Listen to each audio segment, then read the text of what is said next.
Hello, everyone. I'm Luba Desaminz, the founder of Upthink Coaching, a coaching and coach training company. We are based in China and we work with clients internationally, and we deliver coach training programs in China and online. We started this interview series with different practitioners to talk about various niches and approaches in coaching. And today we are happy to host Anna Miller, who's a certified coach, who's an HR professional, a master neuromindfulness coach. Anna, it's a pleasure to have you here. Thanks a lot, Luba. Also very happy to be here. Well, it's been some time since you got certified. I'm happy to say that Anna, that I had the privilege to be Anna, one of Anna's trainers. And since you left China, now you've started your new adventure in Germany. Can you tell us a bit more about yourself? Sure. Thanks a lot. Yeah, we met in China. I think it was 2021 when we met, or 20? Maybe 2020. 2020. Yeah, that's when I did the coaching certification with you. So I still have really good memories. So yeah, that's where I lived and worked for a while. Back then, around 3 years. Before that, I worked and lived 5 years in Hungary. Together with my husband and son, we moved there because of work. And before that, I was working in Germany. So kind of some international exposure, quite curious. So we've seen a bit of the world. And as you said, I'm working in HR also now in corporate here in Germany for a big multinational company, currently responsible for diversity, equity, and inclusion for a big division. So something which is quite exciting and where I can also use a lot of the coaching skills and what we are talking today about a little bit in how to handle that position. I've done a few more things. I've worked in recruiting, employer branding, also as an HR manager in between. So some experiences. And on the side, I'm also freelancing.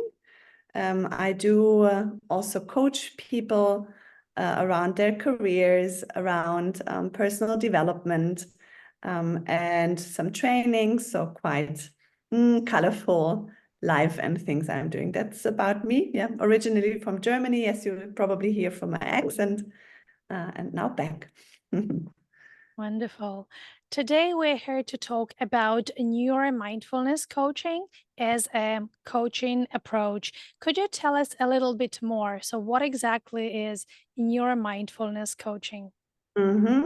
So neuromindfulness is kind of a word put together coming from neuroscience and mindfulness. And this is basically what's also coming together in this coaching approach. So the idea is to really take knowledge from neuroscience, from latest neuroscience research, translate it into a coaching setup. It could be also for leaders, HR trainers, but also really take tools, ancient wisdom from mindfulness to also integrate it. So it's kind of bringing that together in order to use within coaching specific knowledge about how our brain works, but also tools from mindfulness whenever I feel as a coach that it might be beneficial for the person to maybe slow down, work on their presence, or create more focus, attention, so wherever this is needed. So this is coming together in your mindfulness coaching. And of course, behind that is mostly a lot of knowledge of that translated neuroscience findings, but also, of course, the own mindfulness practice so that you're able to give it as a coach, also give some ideas to a coachee where you think this could be helpful for them. Beautiful. Could you provide some examples of what it's like when a practitioner uses a neuromindfulness approach to coaching? Maybe some session scenarios or some illustrations from the work that you do with your clients? Yeah, so there can be many kind of situations that the coach is in where I can easily integrate it. Very often, It's around the topic of stress management, building up resilience. Yeah, this is something I think we as coaches get very often in coaching session, that people are have difficulties handling their stress, maybe long-term stress, but also acute stress when they feel they get, for example, at work triggered by colleagues, or when it's someone in their private life, when there's just a lot happening and they feel they're in a very reactive mode. So here, for example, neuromindfulness coaching is, first of all, giving a bit of orientation on what's actually happening when you're very stressed. So explaining very briefly what's the fight, flight, or freeze response. And then you can explore with the coachee kind of based on that, okay, in which response maybe are you currently mostly in your life, or when you get triggered by a certain situation, are you going more into fight, flight, or freeze? So you can work around that. And once you understood that, you can work in coaching, okay, what can you do then directly to kind of flip out of the stress response and go into what we call the relaxation response, where you, again, your nervous system is cooling down, and where you again able to access your higher cognitive functions when you're present again.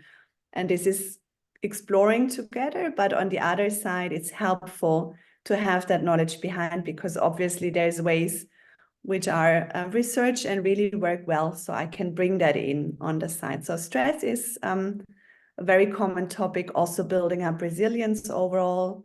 We have from the Neuromindfulness Institute a nice framework. It's called BMR, Body-Mind Relationships. Also understanding with specific tools you can use. So you can use that beautifully as a framework to explore, how am I in those areas and what can I do? So this is stress. Another area which is really also common is to work overall on topics like cognitive performance. So more attention, more focus, but also how can I enhance creativity? How can I come into a state of flow?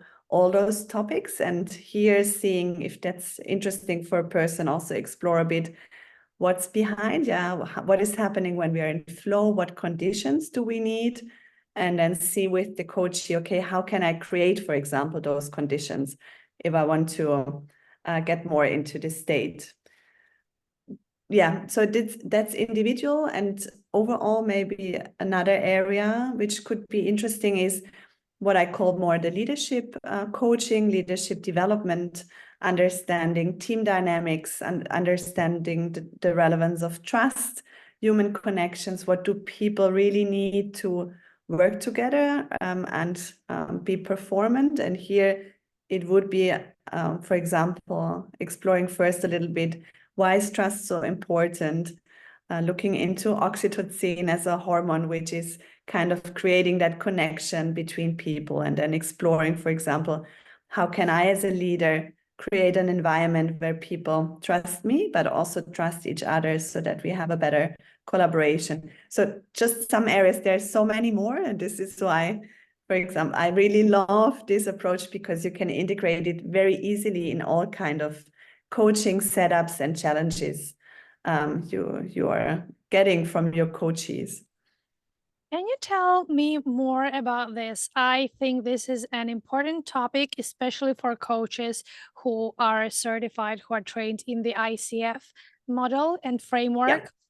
Yeah. They often have this puzzle, they have this curiosity whether ICF model is truly a good fit with all the different coaching approaches, or whether it's, whether it's more limiting and they can only position themselves as ICF coach, and then they cannot integrate any other approaches to coaching.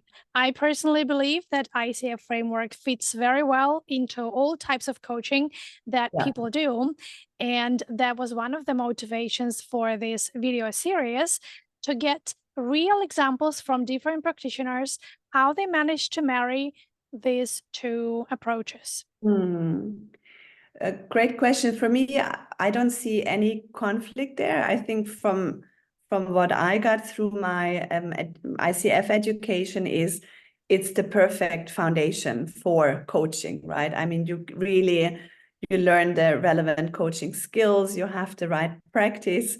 If you're lucky to have such a great trainer as I had, and such a great group we had back then in Shanghai, I think basically you get everything you need. And honestly, for coaching, for being a good coach, you need then the practice, the right mindset, and probably not much more. Where the niche, I think, is coming in is very often more a personal interest, maybe, or maybe also based on where you think you might want to target a specific group. So for me, for example, the neuromindfulness coaching came more in through a personal wish to work on my own stress management. So I originally got there because being quite curious, living in different parts of the world, but also getting easily stressed, I kind of went into the direction of reading more about it. Actually, I started with this book I found in Budapest in a bookstore. It's The Science of Meditation, How to Change Your Mind. And who's Brain, the mind, and author? body. It's by Daniel Goleman. Most people know him because of emotional intelligence. Yeah. And so this got me hooked on understanding how my brain works and how can I use mindfulness to really overcome stress management. And as I saw how beneficial it is, and I started to read even more about neuroscience, I was like, wow, that's so exciting for my work in HR because I can apply it very easily, but also for coaching. And that's how I went in that direction, and I just followed more my own necessity and curiosity here. And then, of course, it's really nice being able to apply that in what you do. So I think very often niches come rather out of personal experiences or own learning fields. So this is also what happened with me. And that probably makes me very passionate about it because I see in myself how it can be beneficial. And I've seen it luckily now in many other people. Thank you for sharing. I have also gone through mindfulness training in the unified mindfulness system, and we had a set of competencies for that. And to me, that looked very, very similar to coaching competencies. Yeah. I always say that apart from all the coaching that I've done apart from all the training I've done in the coaching area, the non-coaching related training that influenced me most as a coach trainer, and a coaching supervisor was the mindfulness course. Yeah, absolutely. You also asked me beforehand, kind of maybe looking at ICF competencies and neuromindfulness coaching. And I think there is exactly what you say. I even made a small summary of. So I was looking into it because what do we have there? We have embodies a coaching mindset, where develops and maintains a mindset that is open, curious, flexible, and client-centered. Well, if you're working on being mindful, being in the present, this is in a way a coaching mindset because I'm truly there with you without getting distracted at that moment. Maintains presence, listens actively. I think this is all you're developing that through having the right knowledge, how to create it, but also really practicing mindfulness.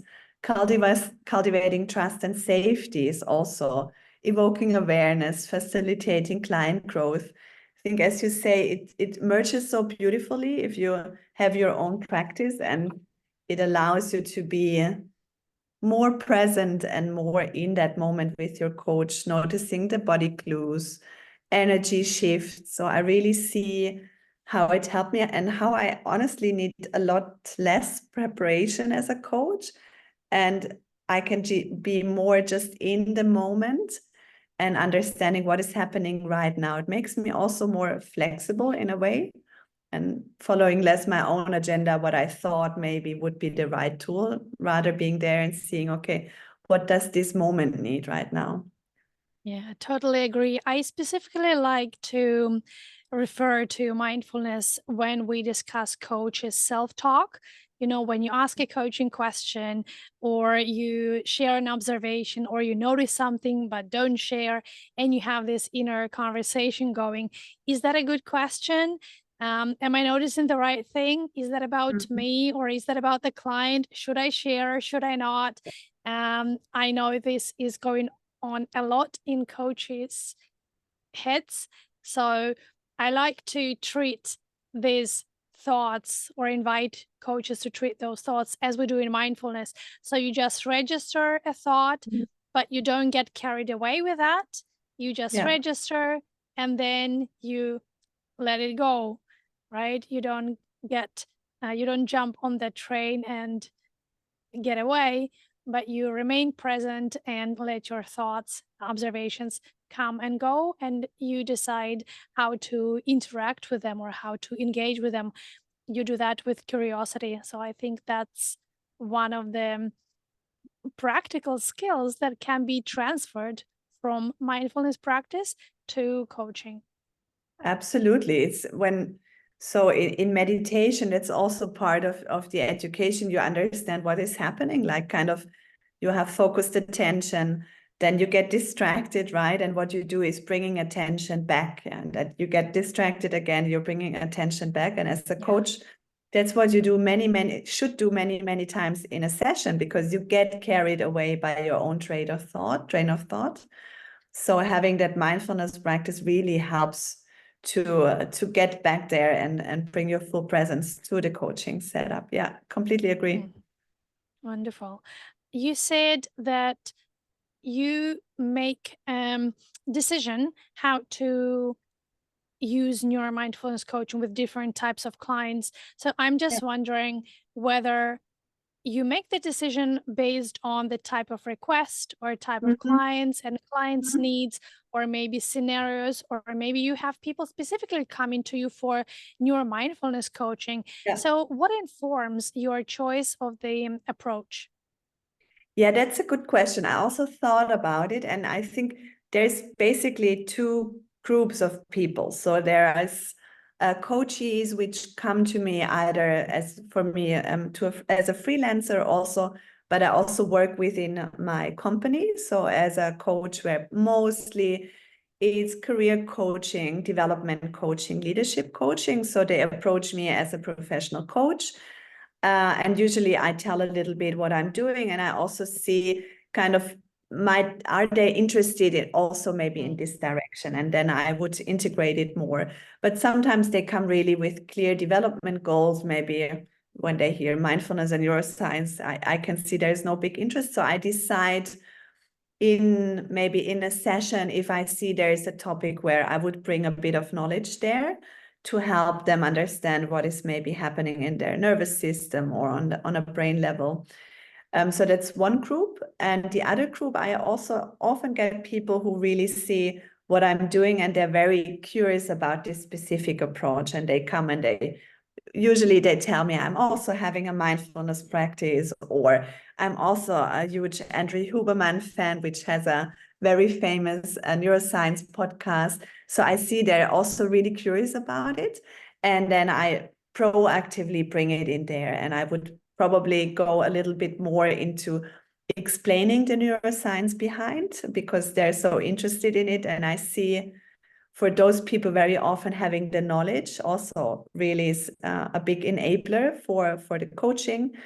And then often with them, I'm also sending small articles afterwards or podcast sessions I found useful.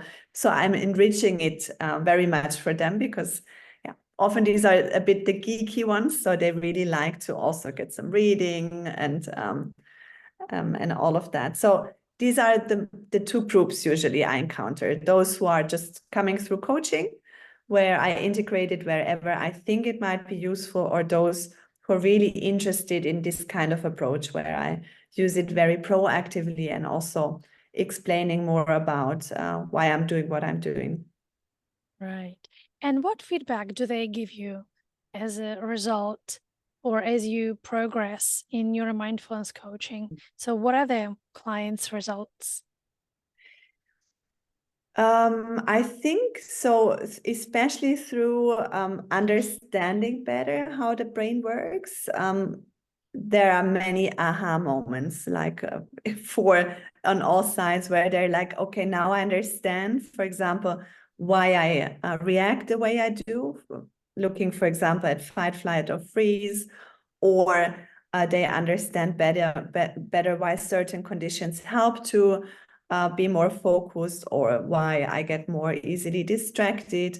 They understand work dynamics, maybe dynamics better with other people. So a lot of insight is created through this. And here, what I often see is, because in classical coaching, you would say the coach alone creates the insights, right? Through, and I guide as a coach with specific tools.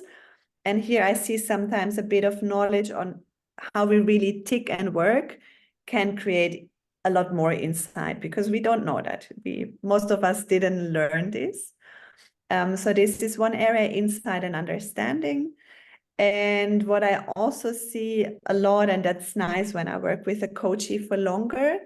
For example, if we take the topic of stress management, and we create the frame conditions. Sometimes I even guide small meditations, small breathing practices.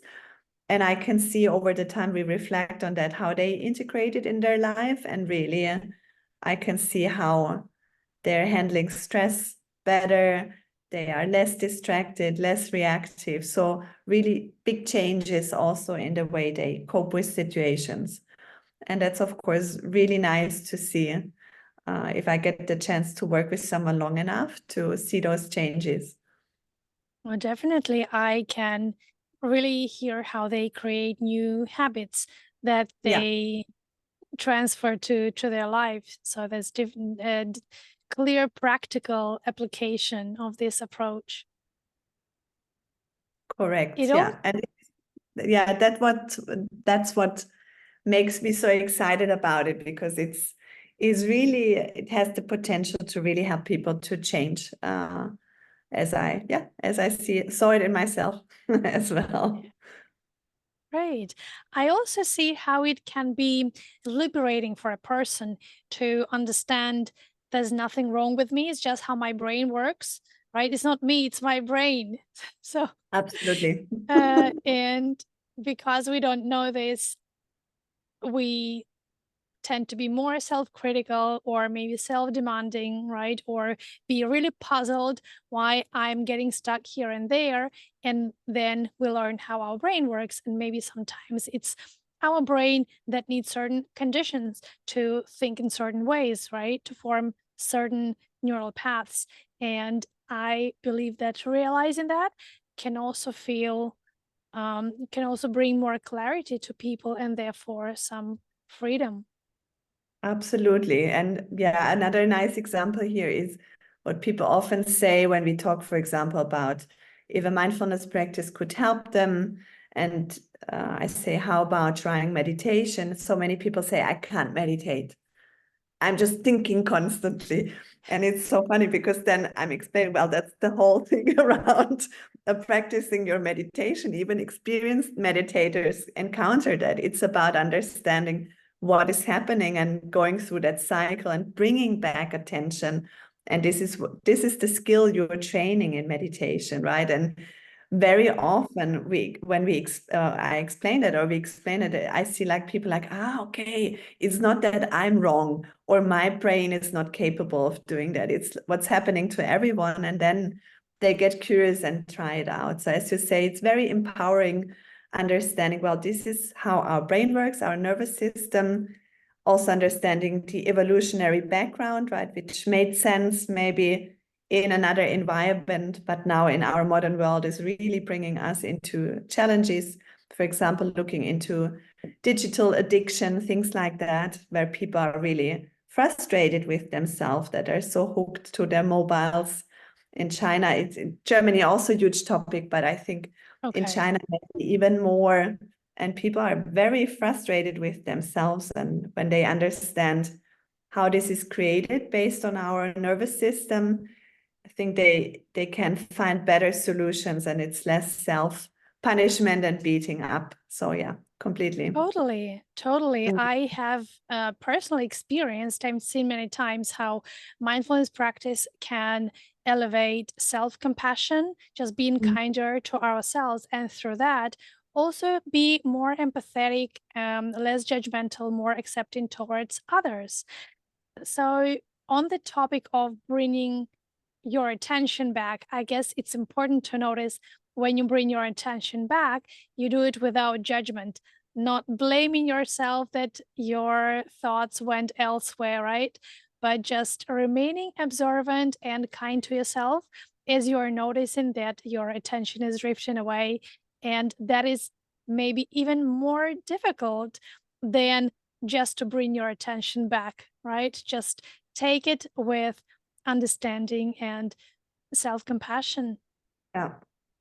It is also as a coach. I mean, if you have coaches, it can help you some bring topics that are triggering to you, Yeah, or some are getting in the same loops over and over again, and just staying there compassionate and say, okay, noticing it's happening again. What do we need again to get out of the loop? It can help it. I'm not saying that you don't get triggered, but at least you notice it maybe earlier and you can handle it even more professional. Yeah.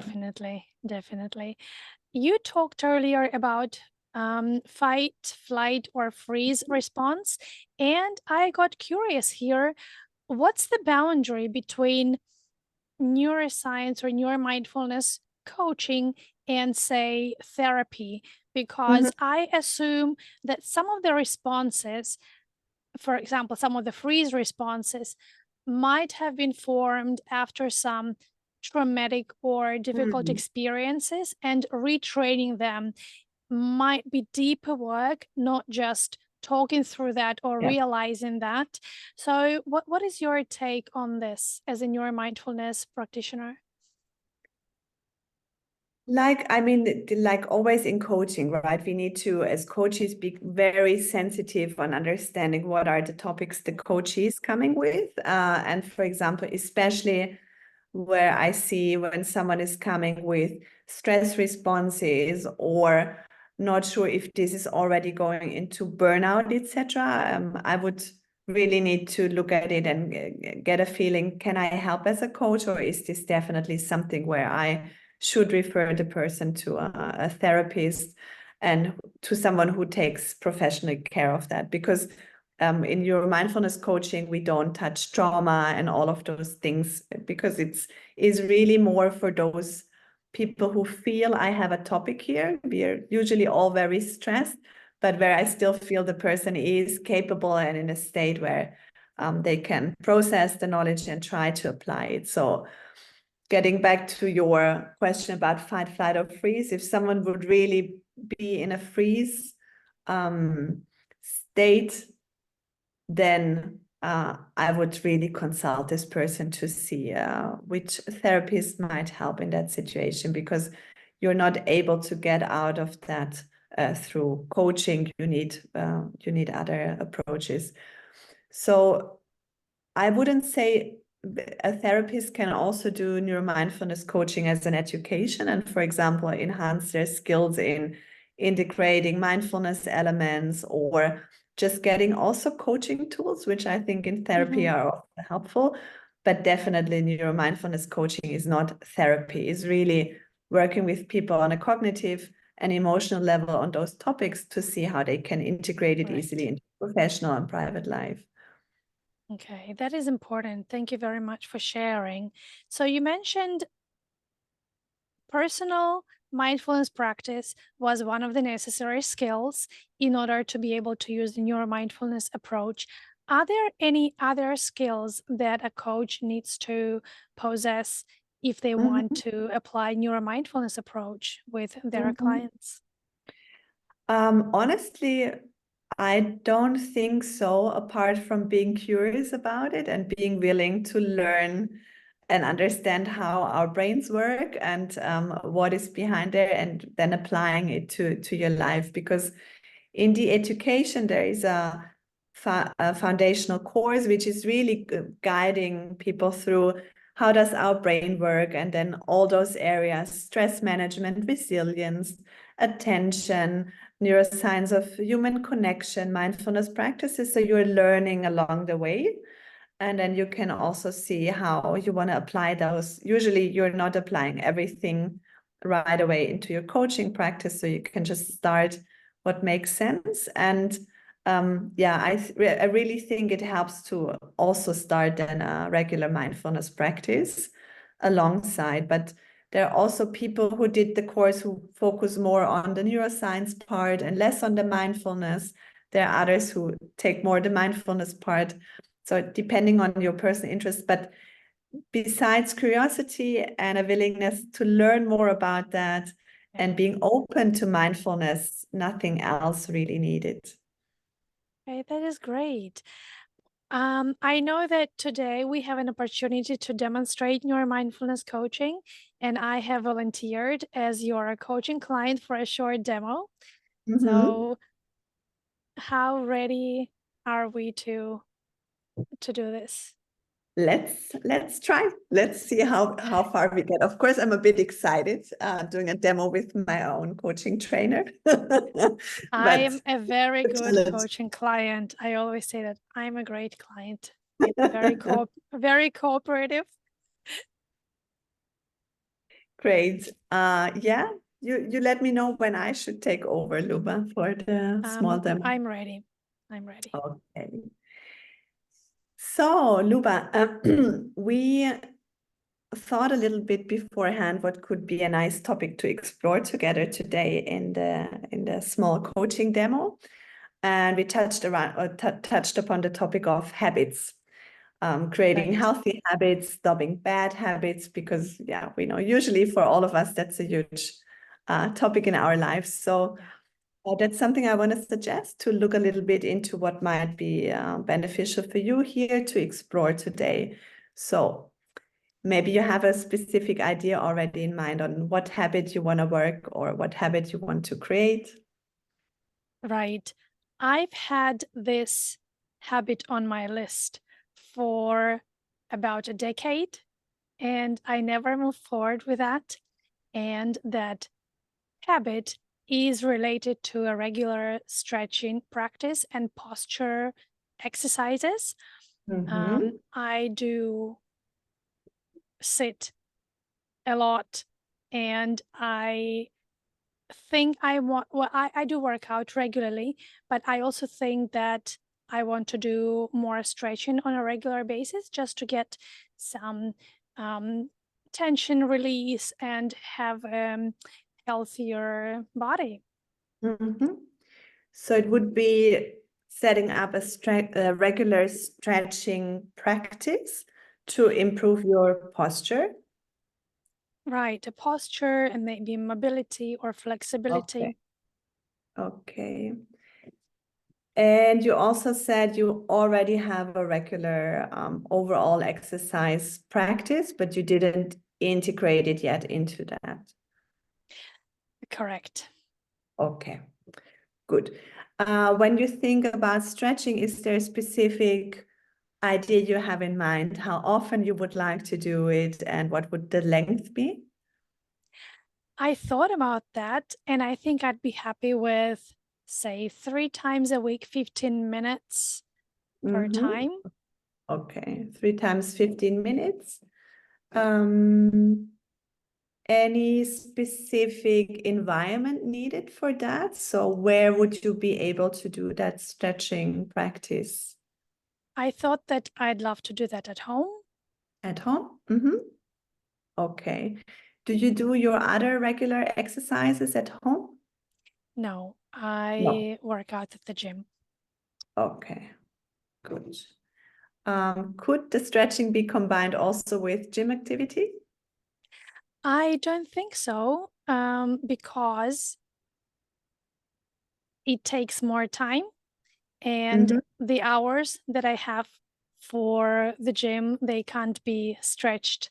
I always, I Yeah. use up that time, and I cannot take longer time because time's limited, and I have other commitments around my workout, so it's already quite tight. Okay, understood. Just to explore a little bit, and you'll see why do I ask those questions.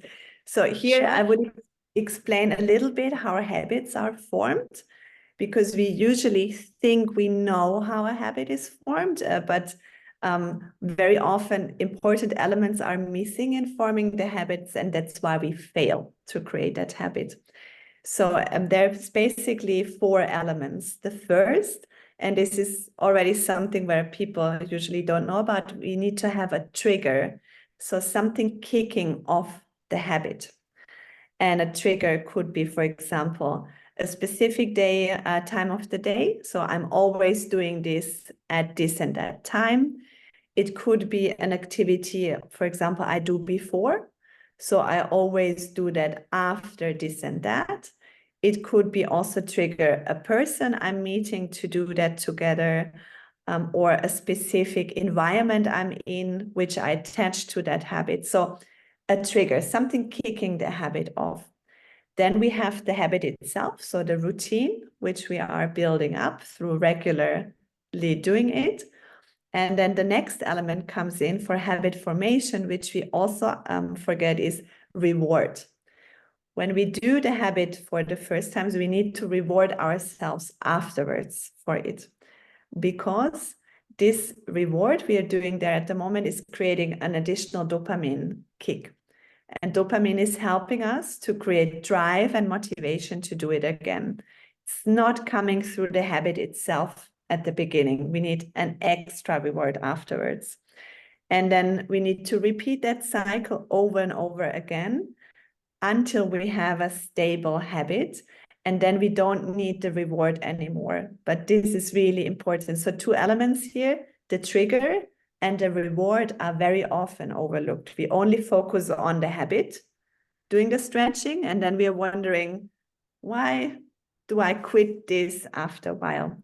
So this is understanding habit formation. Now, as you're listening to that, maybe you already had some insights or thoughts. Let us explore a little bit what happened when I explained that to you. Sure. Well, first of all, that was a great reminder. Thank you very much. Um, I thought that I don't know how I'd like to reward myself. I Mm-hmm. can't, as I was listening to you, no ideas for reward came to mind. I had some ideas for the trigger, but Mm-hmm. I have some resistance um, to use those triggers. And then I have no ideas for the reward. So I guess that is why I still don't have this habit. Okay. So you understood, okay, trigger is something you should maybe be looking at, understanding, and then the reward piece is missing or was missing so far also for you in that. So I guess so. how about we quickly look into trigger, because this is also really important. Because if you don't have a good trigger, it won't be kicked off, and then basically it will be very hard to keep that habit alive. What do you think could work for you best, looking at time of the day, for example, or combining it with another activity which is regularly happening? Do you have an idea? I was thinking that I could do that either first thing in the morning when I wake up or Mhm. last thing I do before bed. But none of these ideas really stuck with me because in the morning I want to stay in bed and at Mhm. night I want to go to bed. Okay, so could be first thing in the morning or last thing in the evening, but there is a big but around that. Yeah, Uh, there's some resistance around that. yeah. Any other ideas? So, is there any other time in the day where you could combine it with?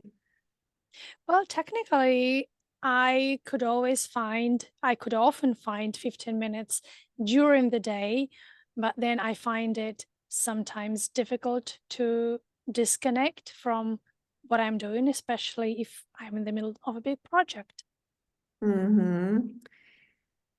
So during the day, yeah, depending on what you're doing. And what is your morning routine usually? So do you, besides getting up, having a coffee, do you have maybe an existing practice already in the morning?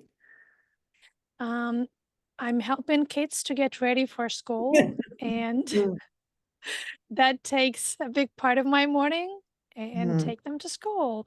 And then I come back and have my breakfast. And that is my usual and peaceful routine that I enjoy. mhm, mhm. The breakfast is the peaceful routine you enjoy? Yes. Okay. Could that serve as a reward after the stretching? Well, I'd have breakfast anyway, right? No matter if I stretch or I don't. That's true.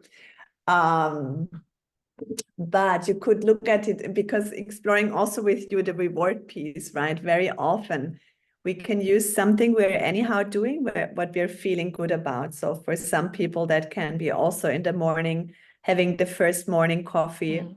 a very big coffee addict after the habit I'm doing. For example, doing first the meditation and then having my first coffee, or I have my second coffee after the meditation. So exploring with you maybe a little bit the breakfast piece.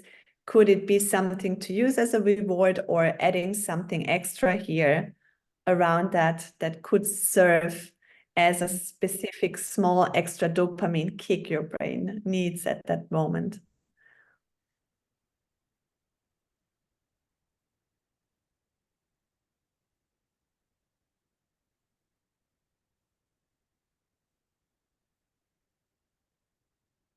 I guess I'm hoping to find something that is really additional and extra, that gives me Mhm. an extra feeling of Extra. having this reward, not my usual routine. Because I think you can't trick the brain, right? If you tell your brain you can have a nice breakfast, but you have it anyway, um, Yeah. it's not going to work. Or I maybe I'm I've wrong. seen yeah, I've seen it in people that it can work if you really if you have the motivation to start the habit. So if you really behind it, they can use an existing routine they have and say, this is the reward I'm getting afterwards. But in case you feel it doesn't help you, or it's not enough, we need to look for an additional reward. So what do you know usually works for you in rewarding yourself? And it can be and really helpful to have it small, um, easily accessible. It can be really around pleasure. For example, for some people, it's a small piece of chocolate or a specific tea or something, around these things that usually this works, which you usually don't allow yourself. Um,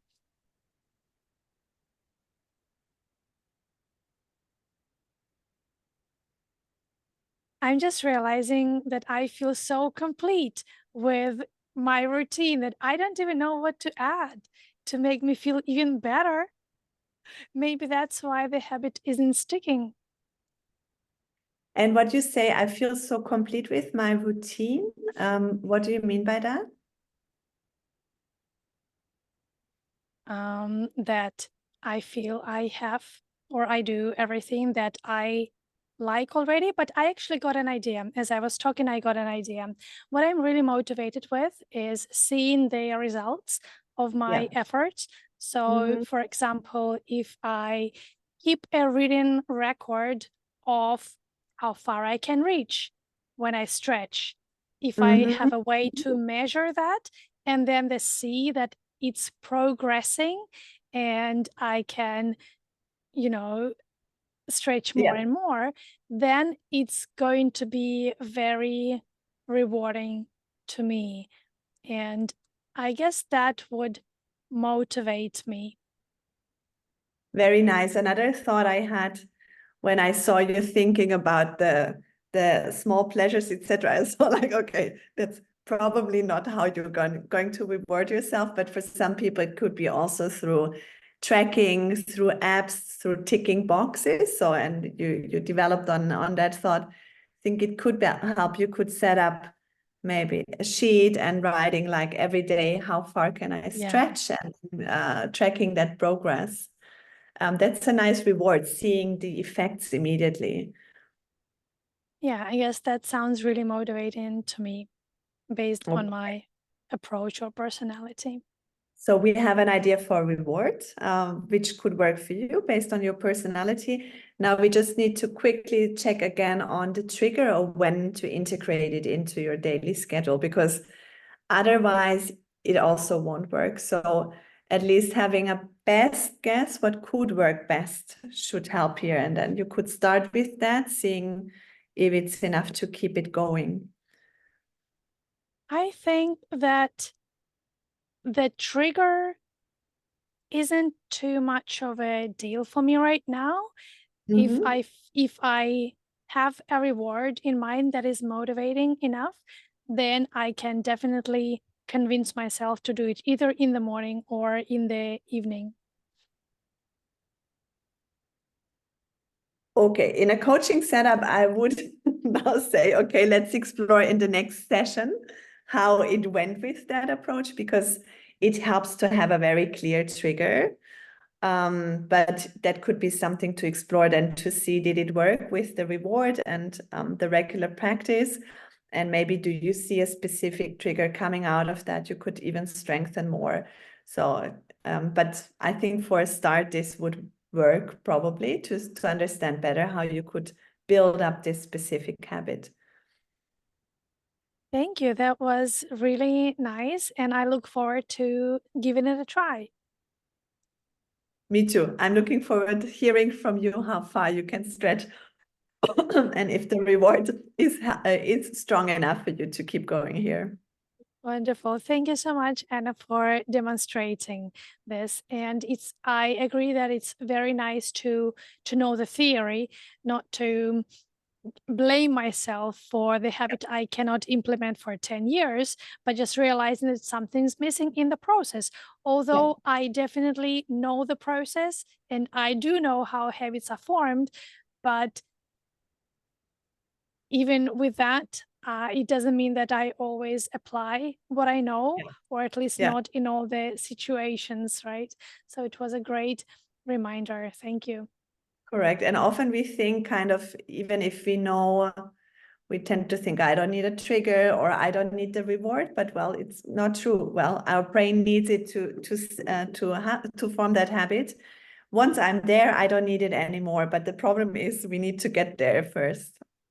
Yeah. Yeah, yeah. That's wonderful. We are getting towards the end of our conversation, and I'm wondering if there's anything else you'd like to share with us about neuromindfulness. I think we touched a lot of topics. So why I'm so excited about it, how do I integrate it into my work as a coach and HR professional?